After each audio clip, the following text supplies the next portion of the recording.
Hordoftoota kan koo bakkuma jirtanitti nageenya Rabbii isiniif haa baatu jecha viidiyoo hedduu bareedu tokko qabadhee isinii dhiyaadheetiin jira. Viidiyoon kennallee warroonni biyya Arabaa jiraatan keessattuyyuu akkasuma kaameraa dhoksaa jiru.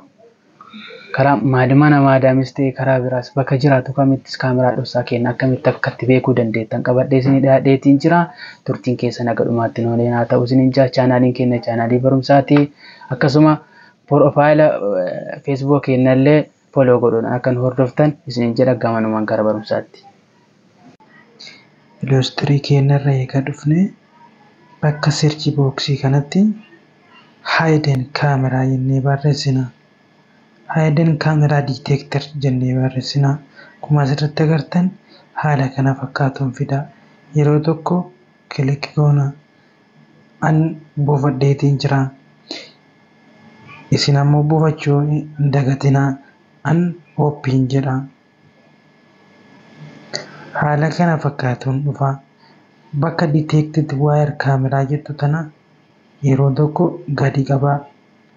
Haala kana fakkaatuun amma kaamereejii kiyya itti dhiyeennatti lakkoofsa 41 jira.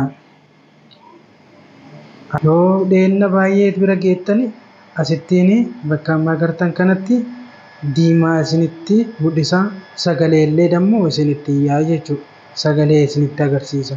Kana fakkaata boleewwan kan koo kana fakkaata barnoonni keenya karraa barumsa biraatiin haga walitti deebinutti turtiin keessan nu wajjin haa ta'uun affeerraa kooti.